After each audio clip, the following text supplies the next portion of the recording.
On March 27th, 2024, Elon Musk was deposed in a libel lawsuit filed by Ben Brody. Musk's lawyer, Alex Spiro, tried to retroactively mark the deposition as confidential, but it wasn't. Of course I can ask him, do you think you committed actual malice? Do you think you were reckless? Of course I can ask those questions. The deposition is a new Hug House podcast reenactment of the entire deposition, word by word, in full, taken very seriously. Things that he did wrong. But that's the point. That's not what you're allowed Until he really just, can't anymore?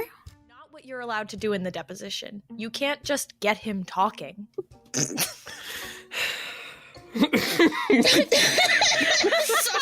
The deposition drops on the 4th of July, 2024, with 4 weekly episodes.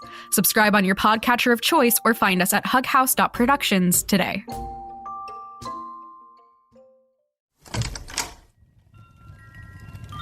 Brought to you by Hug House Productions. Before we begin the episode, we wanted to let you know that Valence is participating in the new Apollo Partners program created by Apollo Podcasts, an app dedicated to audio dramas. If you'd like to listen to the next 2 episodes of Valence Season 3 in advance of their public release, you can purchase access to them now in the free Apollo Podcasts app. Valence is a serialized fiction podcast with discussions and depictions of struggles with mental health. You can check our show notes or the transcripts on valencepod.com for a full list of content warnings. It's important to take care of yourself, especially here in New Candler.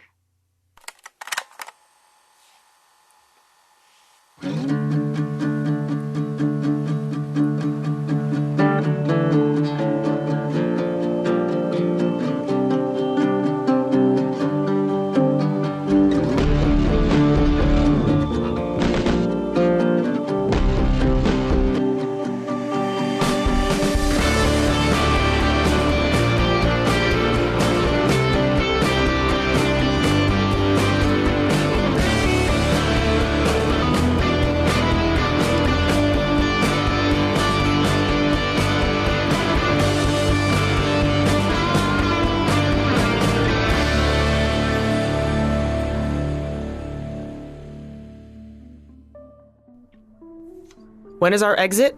East.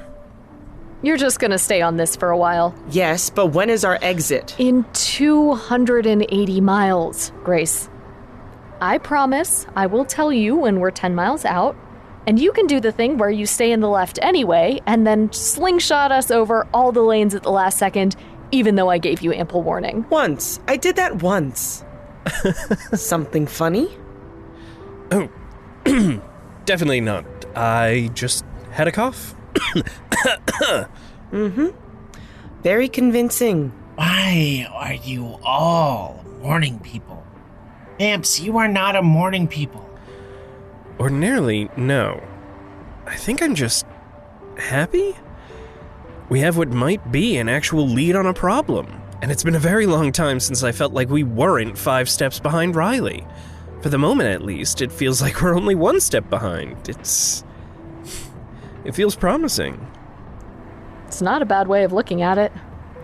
I am looking forward to when we are a few steps ahead, but yes, shrinking that gap does feel good. Nico, if you want it, I've got cold brew up here. Teddy had a ton in the fridge. I figured he wouldn't miss what I took. Give. Here.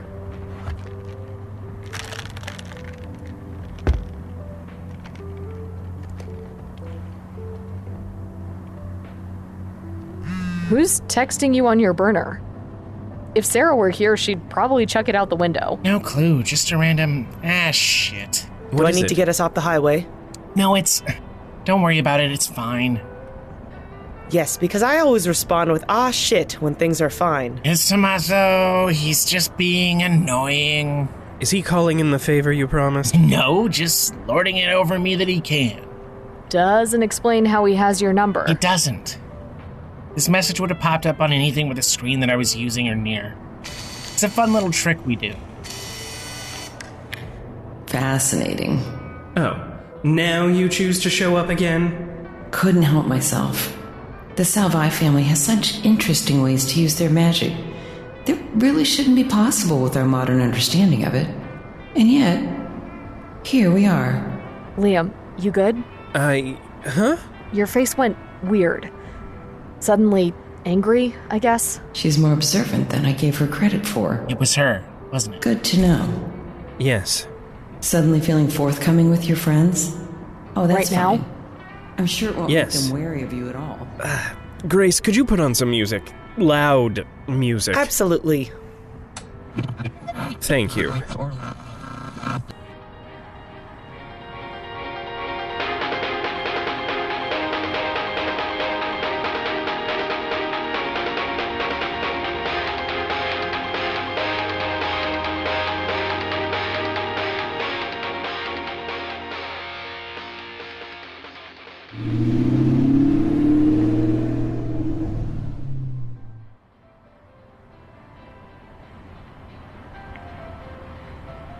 So wait, where am I telling Grace to go next?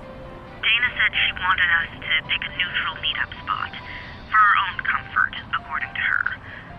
So we could be more sure we weren't walking into a trap or anything. Sounds like something you might have thought up. Seriously. But yeah, I picked a campground near town. It's the middle of the week, so I figured no scout troops or families, and it doesn't have any surveillance. I'm sending you directions now. This would be so much easier with GPS. Yeah, but... No, yeah, I get it. It's safer without. I'm just in a mood after Nico downed most of the iced coffee. Ugh, agreed. Between the lack of caffeine and the apparent virus in my head, I'm downright grumpy. Grumpier than normal, I mean. Give Nico a dirty look for me. Oh, gladly. Just to be on the safe side, when we get there, could you and Nico hang back in the woods? Perimeter checks? Are you worried about Dana? More about whoever might tag along without her noticing. You got it. See you soon. See you soon.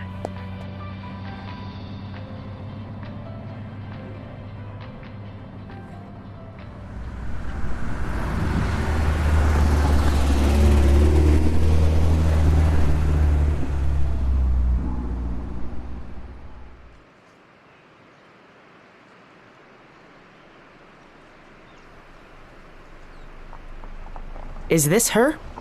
Definitely her car, at least. Feeling okay? Yes? What? Oh, no, we're not on bad terms, me and Dana. She's just... Sarah! Oh. A lot. It's been ages, you look so different. Hi! It's been so long since we've talked.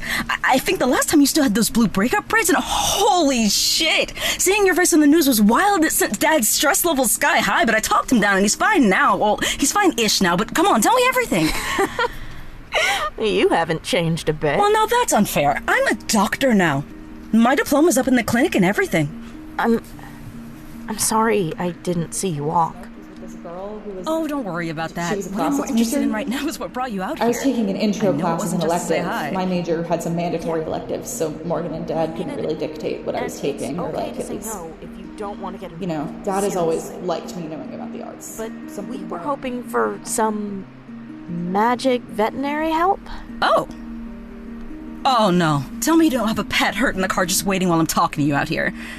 No, nothing like that. Also, hi, I'm Flynn. Should we introduce ourselves? The news kind of already took care of that for you, but hi, it's nice to finally meet you. I'm glad Sarah's got you by her side for all this. Okay, so if there isn't a sick cat or anything, what kind of help are you needing from me? Noel, could you, Of course. Dana, I'm going to be putting up a barrier of sorts to prevent any risk of spying, magical or otherwise. Is that all right? Yeah, sure. Appreciate the heads up.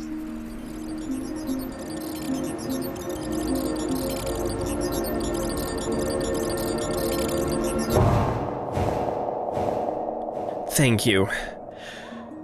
We believe there is a chance Morgan Reilley has, for lack of a better explanation, put some sort of magical virus in me. And we have a friend who may be able to confirm this or rule it out, but would need to be able to connect to me magically while hundreds of miles away. Well, damn. That's pretty fucked up if true, but I'm not seeing where I come into it. Our friend is currently pet-sitting my cat. Okay. Okay, there we go. And you want me to, what, link you two, you and the cat? Is that something you could do? Probably, yeah. I have a patient whose owner asked if I could link them, but in the opposite direction. Cats tend to be real stoic, not showing symptoms until it's bad, so she wanted a way to know what was up right away. Your clients know you're a muse? Yeah? There's a real small town vibe here. Everybody knows everybody's business sooner or later. And that's never caused you problems? Some people were weird about it at first, but now it's a plus for a lot of them. Everybody tries to look after each other using what they've got, and if what I've got is magic, it just makes sense. I can't even picture a life like that. Sounds too good to be true. That sounds kind of incredible. It is. Getting something systemic like community care started can take some doing, but once you've got it established and rolling along, it's really amazing to see. I don't know that I could go back to a more individual, isolated self-care setup, or keeping such a big part of me a secret. Sorry, I know that's gotta be a sore spot for you all. From what I've heard, New Candler sounds not muse-friendly. Hey, no need to apologize. I'm very happy to hear you're in a place that is good to you. I hope you get a chance to build something similar for yourself. I might want to pick your brain later for ideas on how to make that happen, if you're up for it. Of course! But, first, did you want me to do the thing? Oh, yes, please. Will you need anything from us for this? Just some of the cat's hair, or a whisker? A photo will work too if that's all you've got, but beyond that, shouldn't be too complicated. Familiar magic isn't covered by veterinary school, but lucky for you, I had a killer mentor. My shirt! Let me get it. Is this enough? Definitely. And Liam, you may want to sit down. This is going to get real weird.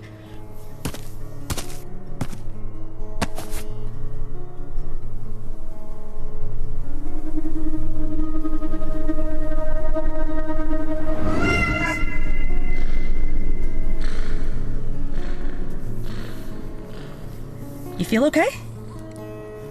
I felt soap. Like she was right here on my lap. Her name is Soap?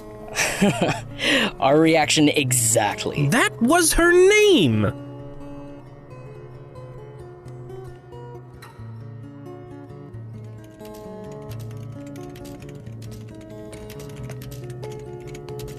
Hey, are the others not joining us? Not that I know where they'd fit in here, but... They're swapping out cars now. They should be back in a little while. And you're sure it's okay we've taken over your office? Totally okay. We take Wednesdays as half days, so it's just you, me, and the office dog, but he's sound asleep. There's a dog here? Under the reception desk. I'm telling you now, though, unless you've got food, Ice Cream Cone sleeps through everything. And you questioned Soap as a pet name? Listen, you are what you eat, and we found him behind an ice cream shop, and sometimes joke names stick around long enough to become real names. No, yeah, that checks out. Alright, well, Yellow, if you need me, I'm gonna go pet the dog now, bye. Okay, so I've checked and double-checked everything, and I've got your system secure enough that I'm okay setting up the call with Soul, if you're ready. I'm good to go. Liam? Soul knows to expect the call? Yep, they're at their computer. Then yes.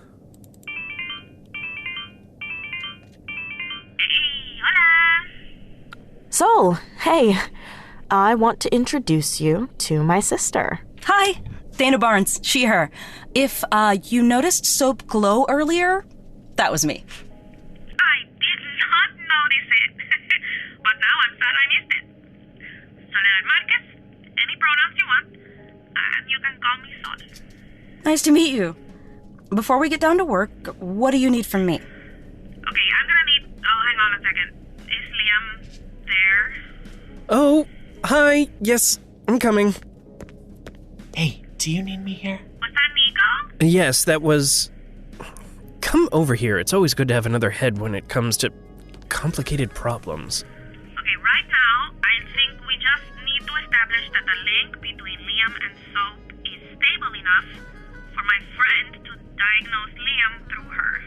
and that won't hurt her in any way. Don't worry, Liam.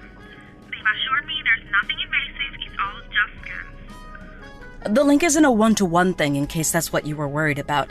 If you get hurt or sick, she doesn't get the same injury or illness. Thank you. I had been worried about that. So then how are you testing if it works? Like this? How? Why? Was it the left forearm you hit near the outside of the elbow? Yep. How? Soap lit up in yellow right there. Well, shit. Looks like it's working perfectly. The same yellow as my magic. Yes. So, in theory, if Reilley has left something in Liam's brain, or his anywhere, really, it'll show up as her magic color. Eso es lo que esperamos, right? That's the hope. Thank you all for doing this. It means a lot to me. Liam, we're happy to do it. You're maybe just a little bit important to us. Just a little bit. Solamente un poquito. Yeah, you know. Take him or leave him. Hey, what did I say? Looking out for each other is a hell of a lot easier than all of us looking out for ourselves alone. Okay, I'm gonna let you go, I'm gonna run, and I'm gonna reach out to my friend and I'm gonna give her what we've got. Bye-bye!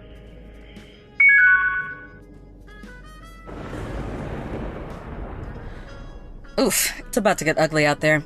I better go wake up Ice Cream Cone and take him for his walk before the rain hits.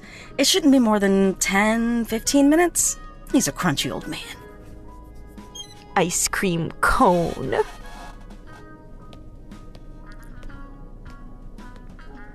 We've really been thinking too small, huh?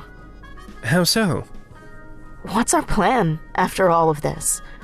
After we take down Reilley and Halo and we're back home, what then? Do we just find jobs and go back to how things were? Act like the way things were is normal and fine?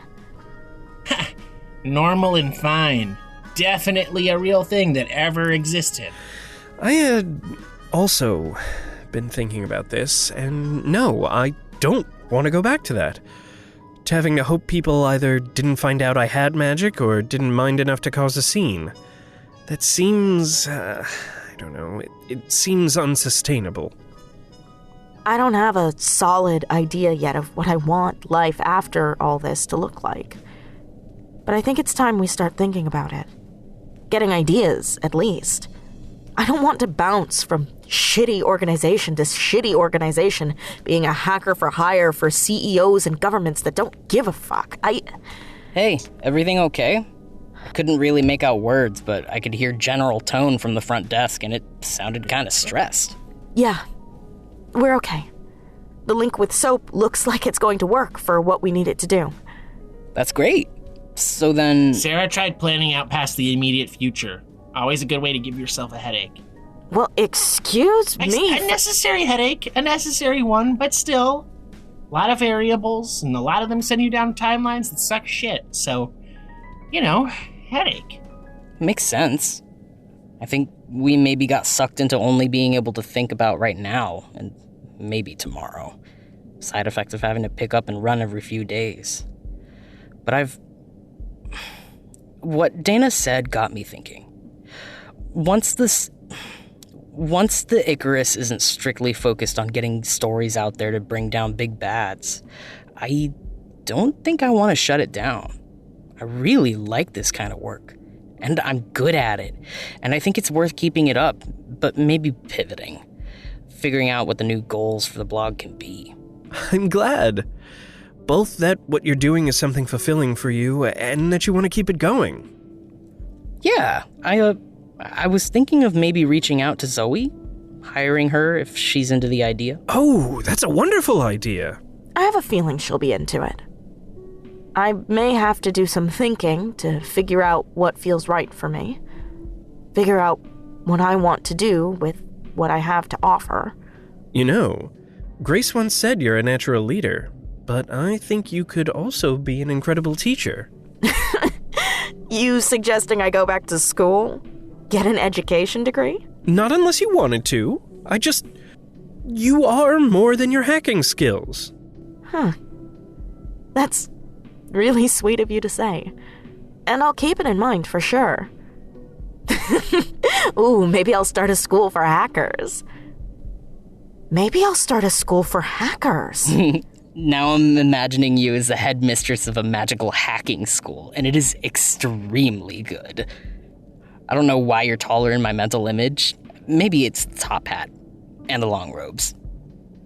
Welcome to Sarah's School for Techno-Muse Fuckery, here to teach you to cancel student loan debt the hard way. The easy way. Anyway, I'm tall now. What's the easiest way to de-radicalize people? Get them out of the little rabbit hole funnels before they're even radicalized in the first place.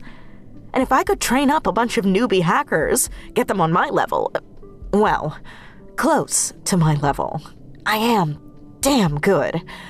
But we could find ways to disrupt that process before it gets people in too deep. And we could break sites that brainwash people and... Holy shit! This is something, right? It's absolutely something. Sounds like a hell of a plan. It is.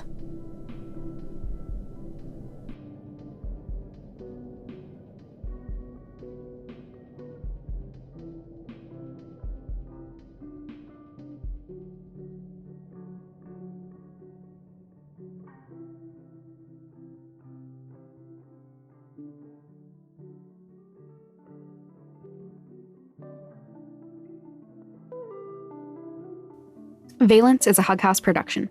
You can find more information at hughouse.productions. Valence is created by me, Will Williams. This episode was written by Katie Yeomans and edited and sound designed by Will Williams. This episode was directed by Ann Baird and Katie Yeomans and transcribed by Katie Yeomans and produced by Ann Baird.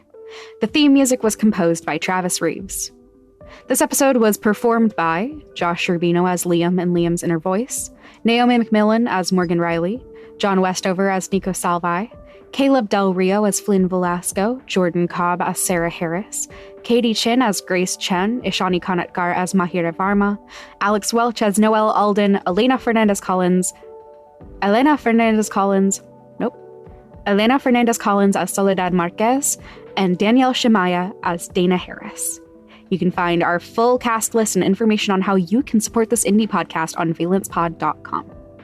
Until next time, protect your magic.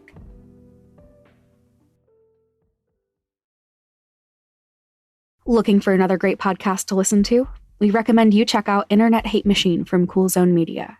In her new show, host Bridget Todd explains how bad actors use the internet to target and silence marginalized people, especially Black women. Excluding these groups from discourse and desensitizing us to sexist, racist attacks makes us all less safe. So Bridget is talking with people who have been targets of coordinated attacks, activists who are fighting back, and experts to help break down the deliberate agenda behind it. Listen to Internet Hate Machine wherever you get your podcasts.